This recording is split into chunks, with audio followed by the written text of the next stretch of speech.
Por muchos meses yo puse en YouTube sonidos de guerra y cuando lo escucho me siento mejor, como más tranquila. Teníamos mucho miedo cuando hay silencio, porque cuando yo estaba adentro de la explosión era todo silencio. El hecho de que yo una noche tenía que salir de repente de mi casa y nunca podía volver, eso era mucho más difícil de todo el dolor, lo que sufrí. Me sentía más segura en Siria que en Rusia.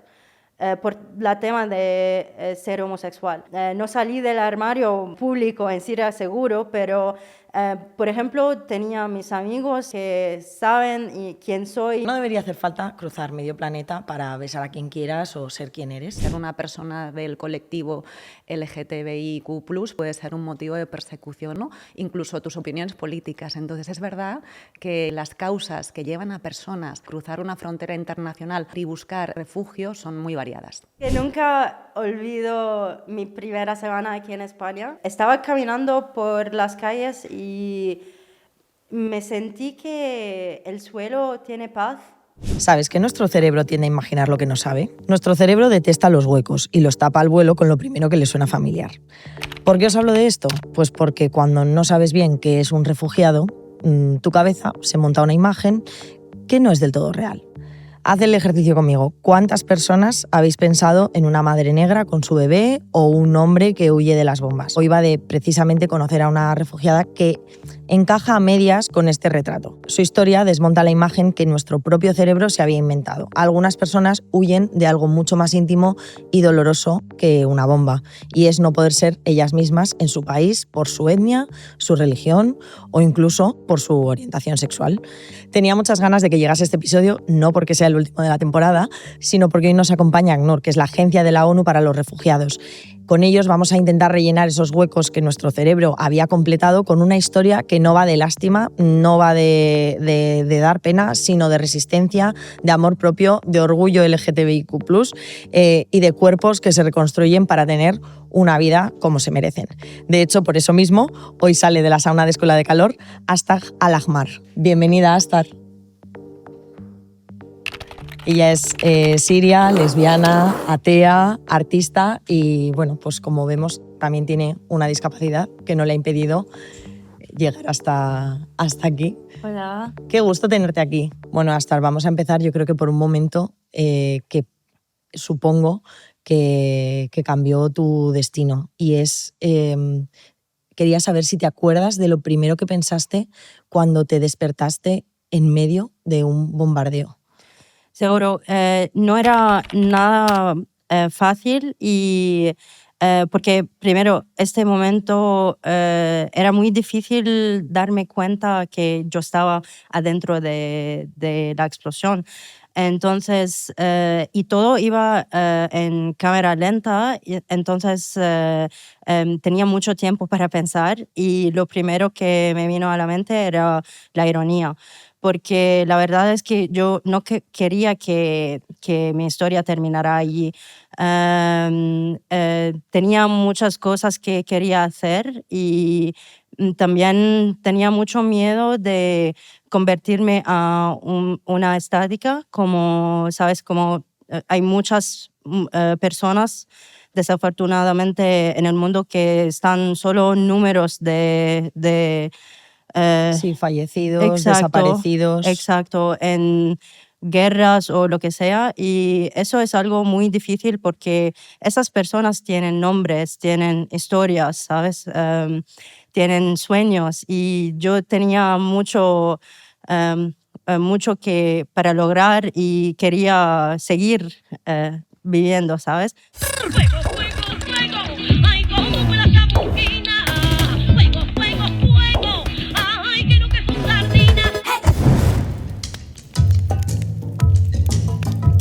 Escuela de Calor, un podcast de Bloom. Yo quería empezar por aquí porque Sí. creo que es un momento decisivo, pero claro, tú vivías en Siria. Danos un poco pequeña historia, pequeña introducción. Bueno, yo estaba estudiando en la universidad en Damasco porque yo soy de Homs. Y estaba viviendo en la ciudad antigua en Damasco. Y era el día 11 de septiembre, que es un día muy raro. Y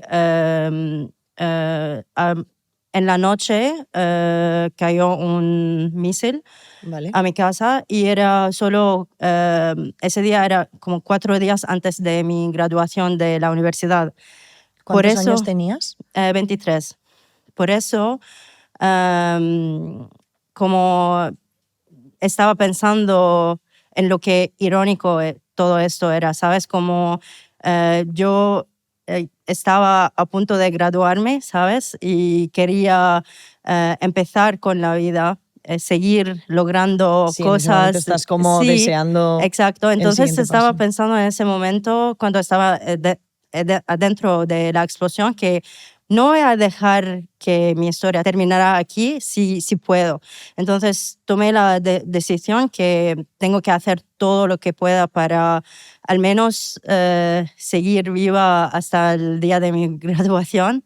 Y la verdad es que sobreviví y hice mi graduación en el hospital.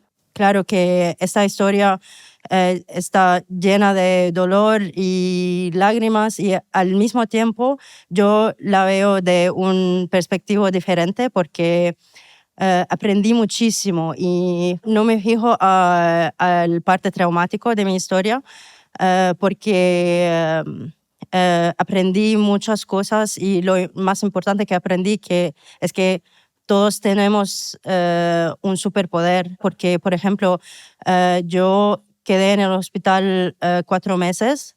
Me Porque hicieron cuéntanos, en el bombardeo yo tuviste una, claro, casi perdí mis piernas. En ese momento, la verdad es que tuve paz con la idea que puede ser que el día siguiente voy a despertar sin mis piernas. Y tuve paz con la idea solo porque, gracias al arte, la verdad, porque justo unas semanas antes he visto un proyecto de fotografía sobre las personas que perdieron sí que han sufrido alguna amputación o... exacto, y este proyecto estaba mostrando la belleza en estas personas después de sufrir algo tan Duro. tan duro, tan horroroso, ¿sabes? El otro día nos decías que el trauma más grande no fue precisamente por lo que explicas, ¿no? No fue estar a punto de perder las piernas, perder movilidad, sino tener que salir de casa y no volver. Claro. ¿Cuándo te das cuenta de esto? ¿Cómo es salir de casa? ¿Cómo es huir de tu país? Claro, bueno, para mí, honestamente, el hecho de que yo una noche tenía que salir de repente de mi casa y nunca podía volver, eso era mucho más difícil de todo el dolor, lo que sufrí. Yo sé qué significa el borde del dolor, como tener mis piernas casi amputadas. Todo lo que pasó era muy difícil, claro, pero el dolor físico se pasa con tiempo, ¿sabes? Para mí siempre era el dolor psicológico que es mucho más difícil.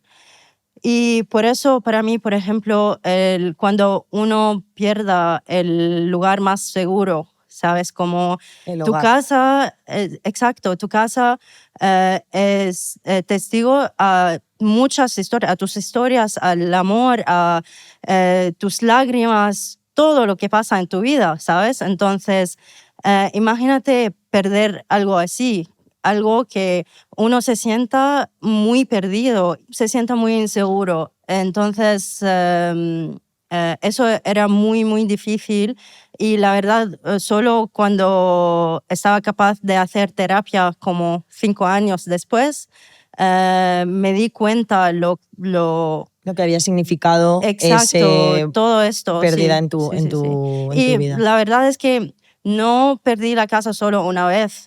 Eso me pasó muchas veces porque primero mi ciudad, donde nací, en Homs, era la ciudad más afectada por la guerra. Entonces tuvimos que salir muchas veces de repente, ¿sabes? Como tienes que mirar a tu cuarto y pensar qué son las cosas más importantes de tu vida, las cosas que significan quién eres, ¿sabes? Como estas Sí, cosas mi collar favorito Exacto, o exacto. la Todo esto carta que no, tienes que me... dejar todo detrás y solo salir. Las cosas cambian al positivo por un lado, pero a mucho peor en otro lado, ¿sabes? Y cuando, o sea, tú sales de Siria y te marchas a Rusia, Sí, porque entiendo que la situación en Siria ya para ti era insostenible.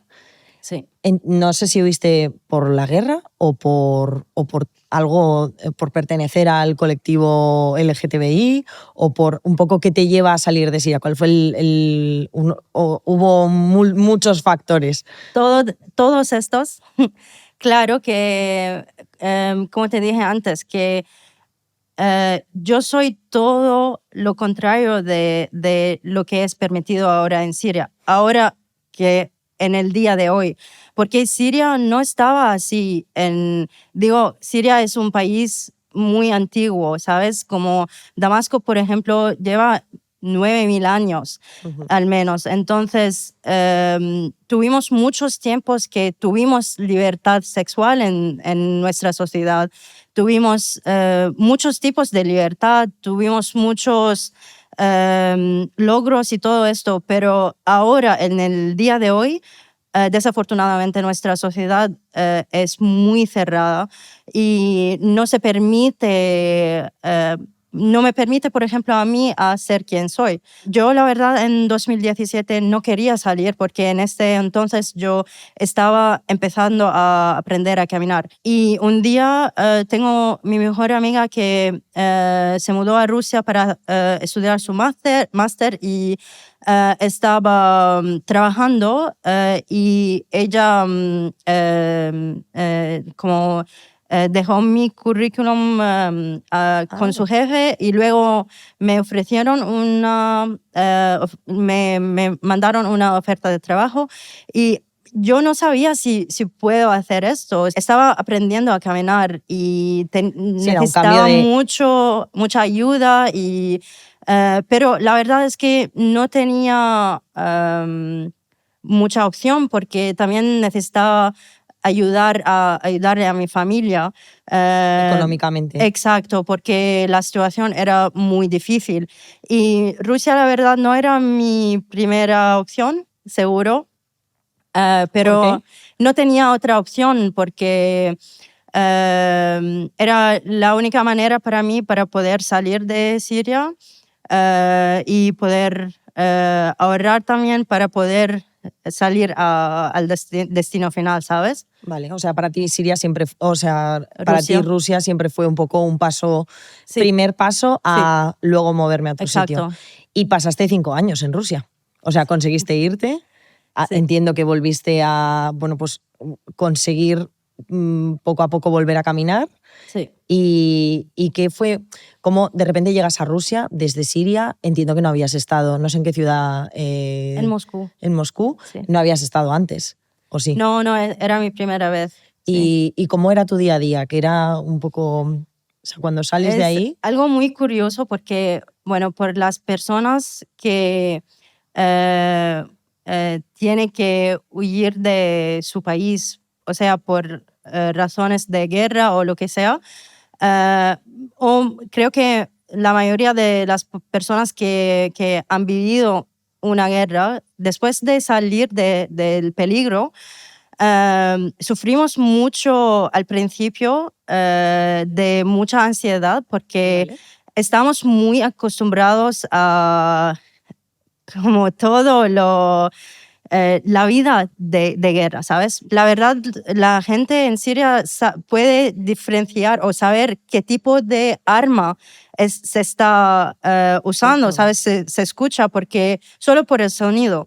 Entonces, también una cosa muy rara es que cuando no escuchas estos sonidos, porque es música de fondo que es constante, cada día, todo el rato, noche y día, ¿sabes? Y luego cuando no escuchas esto, aquí es el peligro. Porque, por ejemplo, cuando yo estaba adentro de la explosión, no escuché nada, nada, solo luego como el, ¿cómo se llama? Silbado. Sí, un pitido. Sí, exacto. Pero cuando estaba adentro, nada, como era todo silencio. Y luego también se dice esto mucho, como el disparo que te afecta, no la escuchas. Entonces, siempre teníamos mucho miedo cuando hay silencio. Y luego yo llegué a Rusia, a Moscú, donde no hubo estos sonidos. Y por muchos meses, como no entendí por qué tenía mucha ansiedad, que estoy en un lugar muy seguro, que todo está bien, no entendí por qué. Y por casualidad un día estaba mirando una película y cuando escuché los sonidos de guerra en la película me di cuenta que ahora me siento mejor porque eso era mi música de fondo por muchos años. Entonces, por muchas veces, con muchos meses, la verdad, yo puse en YouTube música, puse Películas sonidos, de guerra. no, solo sonidos de guerra. Y hay vídeos así en YouTube, ¿sabes? Cuando lo escucho me siento mejor, como más tranquila. Madre mía. Sí, entonces por eso era curioso. Entonces, al final, claro, tú habías normalizado Sí. vivir en medio de las bombas, de los disparos y en Rusia entiendo que te costó hacerte a la vida Claro. ahí, pero no solo porque no estuvieran esos Claro. sonidos, aunque puede que estuvieses más segura a nivel físico, a nivel de sexualidad, al ser Sí. lesbiana, Rusia es un país que no acepta la homosexualidad. Mira, yo vengo de Siria. No es como que si vengo de un país más abierto. Yo vengo de Siria y incluso con esto yo me sentía más segura en Siria que en Rusia por la tema de ser homosexual. Entonces, también creo que porque Siria es mi país, siempre sabía que pasa lo que pasa, como puedo pedir ayuda, puedo hacer algo, ¿sabes?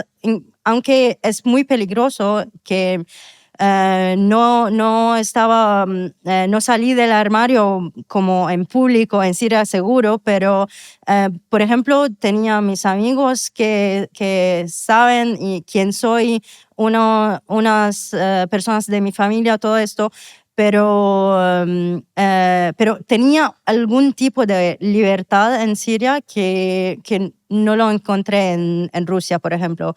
Además, la gente queer en Rusia también tiene mucho miedo y no le acepta. Exacto. Además, también la sociedad allí no te permite tener el amor propio, ¿sabes? Como no te permite aceptar tu cuerpo, por ejemplo, tus cicatrices, quién eres, ¿sabes? Tus Como, rasgos, exacto. tu pelo. Mi pelo era muy raro para la gente allí, ¿sabes? Como todo esto no te permite amar a ti misma. Cuando dices hasta aquí, Eso, no sí, puedo más. Sí, porque un día me miré en el espejo y no sabía quién es lo que estoy mirando, ¿sabes? Porque yo siempre me miraba como una persona muy rebelde que como no dejo que mis miedos me manejan. Siempre tenía maneras de poder controlar, o no controlar, pero al menos entender mis miedos.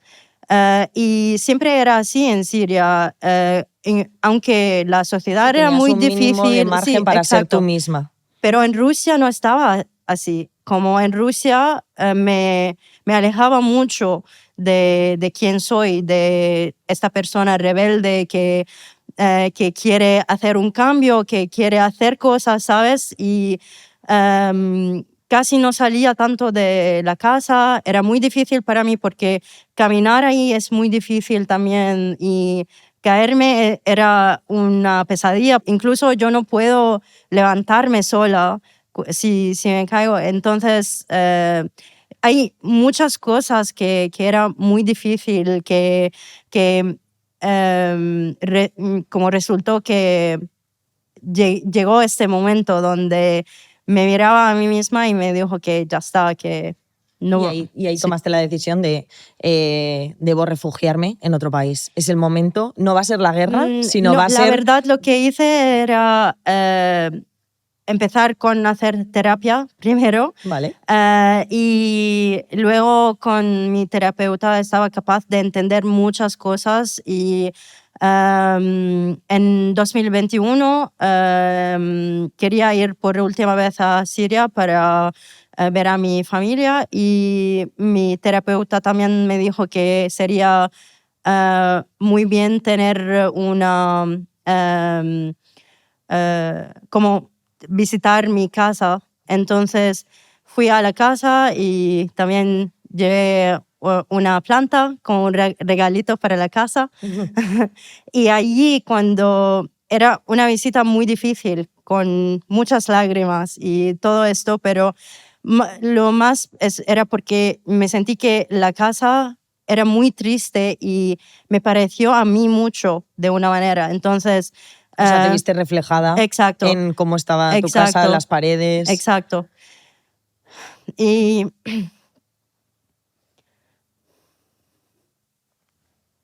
No te preocupes. siempre es la casa como... El símbolo de ti y de tu hogar. Exacto.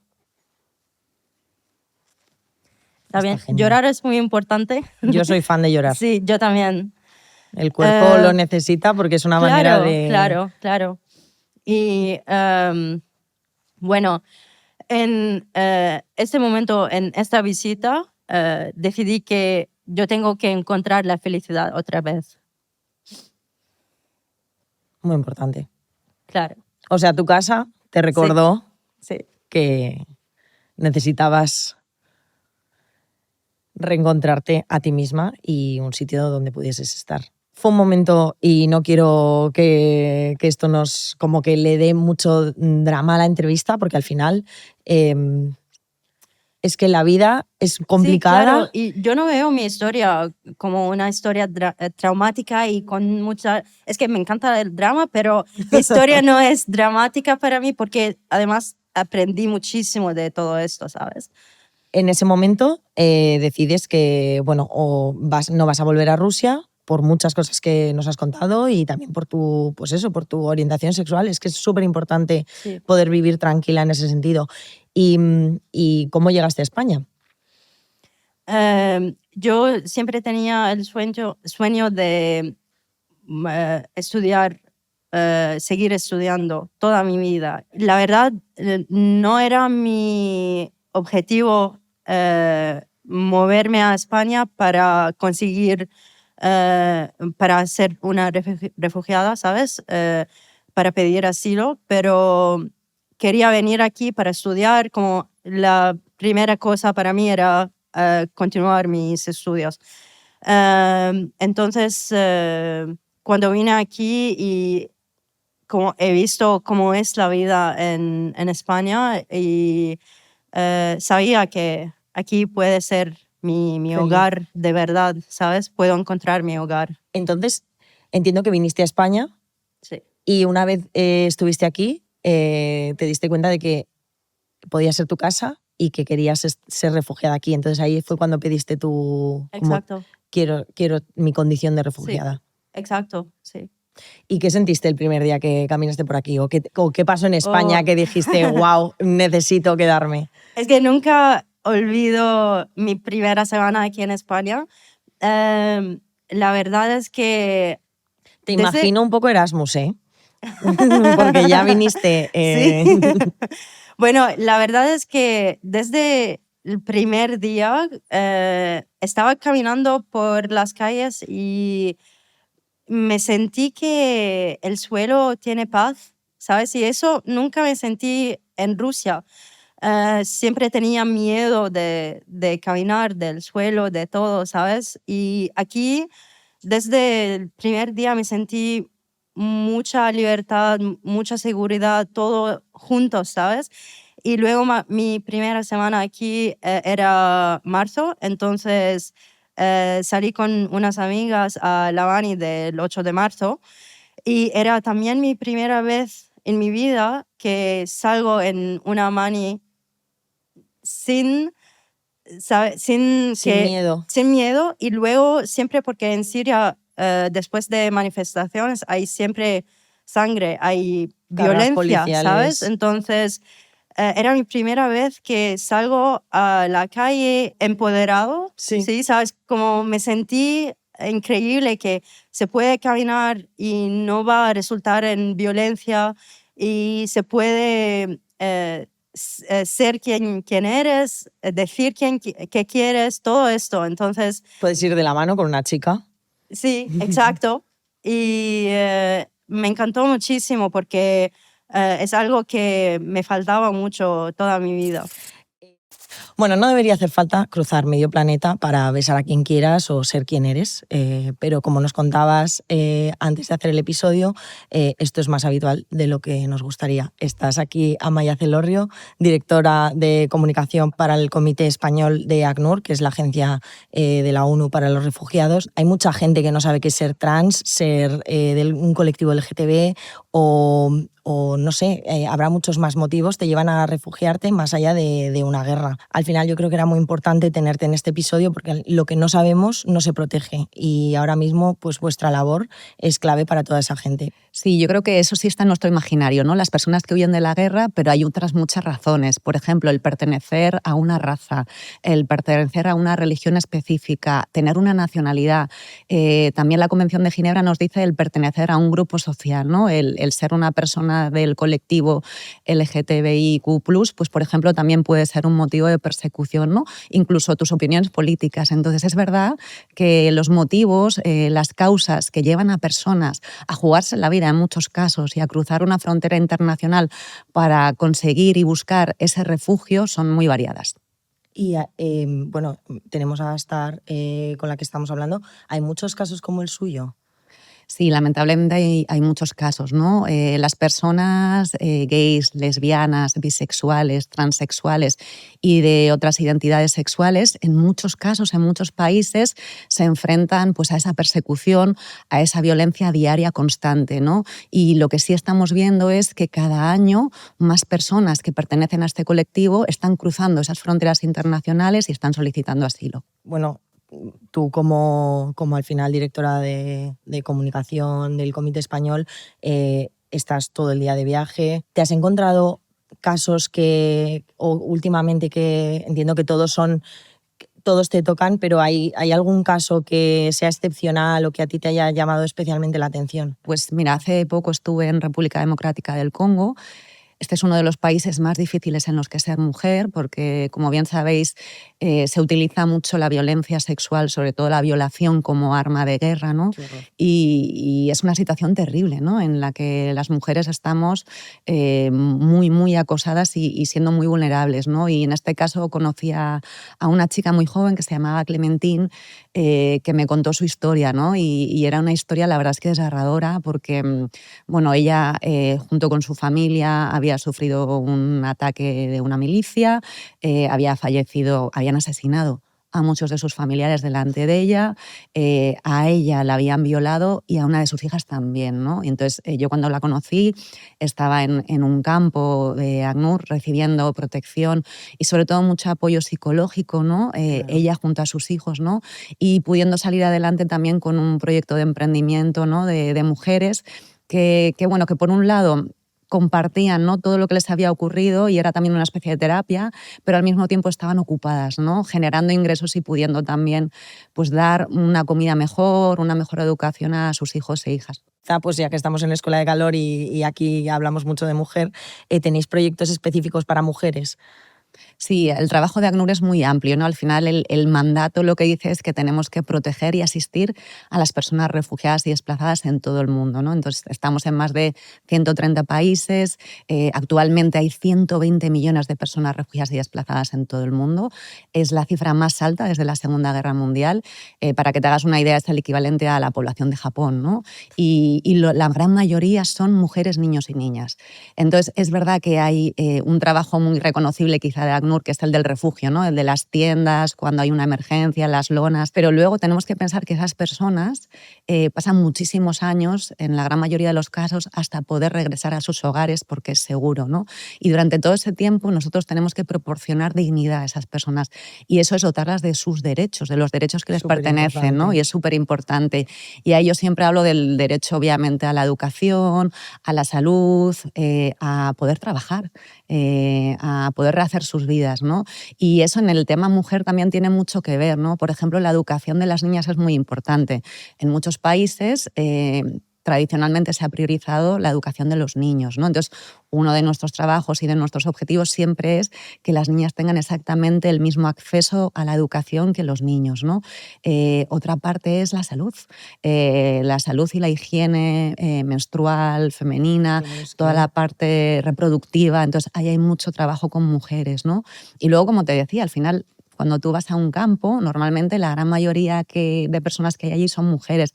Y esas mujeres también tienen que tener un trabajo, un proyecto de vida en el que poder aportar y sentirse realizadas, ¿no? Entonces, también tenemos proyectos formativos con estas mujeres donde les damos herramientas para que ellas mismas puedan poner esos negocios en marcha, ¿no? Y para mí es una de las cosas más gratificantes, ¿no? El poder ver cómo estas mujeres luchan por su día a día, salen adelante y bueno, son un ejemplo también para sus hijas, ¿no? Porque yo también soy mamá y una de las cosas que me conecta mucho, sobre todo ahora, es la preocupación que tienen por sus hijos e hijas, ¿no? Por sacarles adelante, ¿no?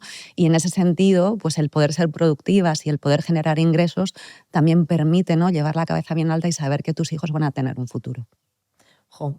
Yo creo que era importante que estuvieses, pero sobre todo para ayudarnos a mirar un poco más allá y además ahora más que nunca pues defender la labor de ayuda, socorro y gestión y futuro de toda esa gente que es refugiada y que al final bueno, pues que es clave que desde aquí y allí pues vosotros sigáis trabajando. Yo solo quería decir una cosa, Claro. y es una idea que siempre comparto, y es que cualquiera de las personas que estamos aquí podríamos ser refugiadas, ¿no? Y lo hemos visto con el caso de Ashar y con muchas otras personas.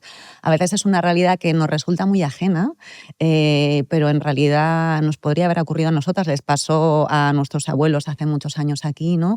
Y es una realidad que está más cerca de lo que pensamos y por eso hay esa necesidad también, ¿no? De conocer lo que está ocurriendo y en la medida de lo posible también poder ayudar a esas personas a que puedan salir adelante. De hecho, no nos pilla tan lejos. Bueno, y antes de seguir, hacemos una pausita para hacer el Minuto con tu gine, que ya tenemos a Vicky por aquí, Victoria de Diego, chicos? ¿Cómo ginecóloga y directora médica de Exceltis. Quería hablar contigo de una cosa que no es tanto una pregunta, aprovechando que es el último episodio de la temporada y que tenemos a ACNUR, estamos hablando de cómo es la vida de los refugiados, traigo más un comentario que una pregunta. Y es que la mutilación genital es un tema clave en las refugiadas que vienen de países africanos, donde lamentablemente todavía es una práctica muy habitual. ¿Qué opciones hay para esas mujeres cuando llegan a España? No sé si, bueno, aquí evidentemente esto está prohibido y penado. Está prohibido y penadísimo, pero el caso es que sigue sucediendo. De la gente de las refugiadas que tenemos en España y de mujeres africanas que vuelven a sus países de orígenes por algo y que allí tienen esa mutilación, con lo cual cada vez lo estamos viendo más. Yo, mira, en mi práctica clínica solamente he visto una mujer con una mutilación y es espeluznante. O sea, te encuentras algo que dices, pero ¿esto qué es? ¿Y en qué cabeza cabe que a una mujer se la pueda hacer eso? Entonces, lo que creo que sí que es muy importante es concienciarse de que estas mujeres requieren una atención especializada. El Ministerio tiene un protocolo de actuación para la mutilación genital femenina. No es muy conocido, que esto también es una voz de llamada, ¿no? De, bueno, vamos a concienciarnos de estos problemas porque en España cada vez tenemos más refugiados, es un país de acogida, entonces cada vez lo vamos a ver más. Y hay algunas unidades especializadas. Por ejemplo, el Hospital Peset en Valencia tiene una unidad que es espectacular para ayudar a estas mujeres, porque es que realmente, es lo que te digo, yo he visto un caso y es que no sabes qué hacer, entonces eso no puede pasar. Lo que tenemos que tener Hay que es tener un ginecólogo especializado, un cirujano... un cirujano especialista en esta serie de casos, porque claro, no vemos muchos, pero cuando suceden, pues tiene que haber alguien que sea el que diga, mira, esto se hace así. Entonces, bueno, esto es una llamada de atención también para las unidades en general de todos los hospitales, ¿no? A quizá dedicar un poquito de tiempo para dar a conocer estos protocolos, no porque lo vayas a ver todos los días, sino porque hay que saberlo y que si tú te enfrentas a una mujer que tiene este problema, pues saber qué tienes que hacer o a dónde tienes que derivarla. Porque al final es clave para luego mejorar su calidad de vida, que vuelva Es a clave. disfrutar de su vida íntima. Claro, es que al final la mutilación implica una cantidad de cosas de las mujeres que al final no solamente es, bueno, que a nivel estético no, es que a nivel de la sexualidad, a nivel de su fertilidad, es que afecta muchas cosas. Entonces es un punto clave. Pues muchísimas gracias, Vicky. Un placer tenerte por aquí. Muchas gracias. Nos vemos a ti. en la siguiente temporada. Venga, encantada. Bueno, estamos aquí grabando en un set, no todo el mundo lo sabe. Y a mí siempre me gusta preguntar, porque ha venido gente, pues hay una chica que vino que pues, al final ella era atleta paraolímpica y le faltaba una pierna y en el estudio anterior había que bajar unas escaleras. A mí siempre me gusta preguntar abiertamente, pues si tú quieres salir de la sauna, si ella puede bajar las escaleras, porque creo que es una forma también de darte la dignidad de que tú decidas. No pasa nada que vayas más lenta o no pasa nada si te tenemos que ayudar y no pasa nada si quieres empezar sentada. Claro. Pero creo que tienes que decidirlo tú. Exacto. Por eso tenemos que escuchar a los demás, ¿sabes? Como si piden ayuda o si no lo necesitan, ¿sabes? Siempre hay muchas dificultades y en Siria también, cuando estaba en la silla de ruedas era muy difícil, pero lo más difícil no era todo esto, lo más difícil creo que más para otras personas era cómo te vean la gente, ¿vale? Cómo te vea, ¿sabes? Como siempre hay una forma de como, ay, qué triste, pero no, yo para mí sigo viva, estoy feliz, no tengo problemas con... No tienes lástima de ti mismo. No me siento que no soy normal. Si estoy en una silla de ruedas o con muletas, para mí eso es normal también, ¿sabes? Entonces siempre tenemos que intentar no juzgar a los demás, ¿sabes? Muy importante. Sí. Y bueno, terminaste tu máster aquí, eres artista y hiciste un corto sobre tu vida. ¿Qué querías decir que no habías conseguido expresar? ¿Ha sido más fácil para ti hacer un corto sobre esto que hablar con todos esos nuevos amigos y quizá nueva familia que has creado aquí? Sí. ¿Te han entendido mejor? Claro, seguro. Y yo, la verdad, yo hice este corto, este proyecto primero para mí porque yo aprendí que el arte te puede ayudar muchísimo con recuperarte. Al principio, cada día tenía una pesadilla, siempre veía a mí misma en el suelo, justo en el momento cuando caí al suelo después del bombardeo y pinté a mí misma en ese momento, ¿sabes? Como para intentar... sacar esos demonios. Exacto. Y pinté como exacto la pesadilla que tuve. Y después de esto no volví a tener esta pesadilla. Entonces aprendí que el arte me puede ayudar muchísimo y por eso contar mi historia también es algo muy importante y con la animación y el motion design uno puede hacer storytelling, como contar toda la historia para también volver a visitar toda como las traumas o las cosas que no sabía. Entonces, por un lado, hice este proyecto para mí, pero también lo hice para todas las personas que también desafortunadamente pasaron por una experiencia similar. E incluso hay niños en el mundo que siguen pasando en experiencias así. Lo ha dicho Amaya Celorrio antes, 120 millones de personas son refugiadas ahora mismo en el mundo. Es horroroso y por eso quería hacer este proyecto para decirles que se puede recuperarse después de la experiencia más difícil de tu vida. Y porque yo también quería escuchar, yo buscaba gente que pasaron en sí, y porque quería que alguien me dice que sí tienes que tener esperanza, ¿sabes? Que sí se puede recuperarte, puedes tener tu vida y seguir viva, de verdad. Es un poco lo que le dirías quizá a esa Astar de 2017. Exacto, hasta del 2015 o 2017 diría que tienes que aceptar todo lo que viene a tu camino, lo malo antes de lo bueno, porque siempre perdemos la vida intentando, buscando solo lo feliz, ¿sabes? Y intentando evitar lo malo. Pero así no vamos a valorar lo bueno. Por eso la diría a Ashtar del pasado que sigue adelante y todo va a suceder, vas a lograr lo que quieras. Bueno, pues es que no quiero cerrar de otra manera más que diciendo que ha sido un placer tenerte en Escuela de Calor. Gracias también a ACNUR por prestarnos tu voz y la de Amaya.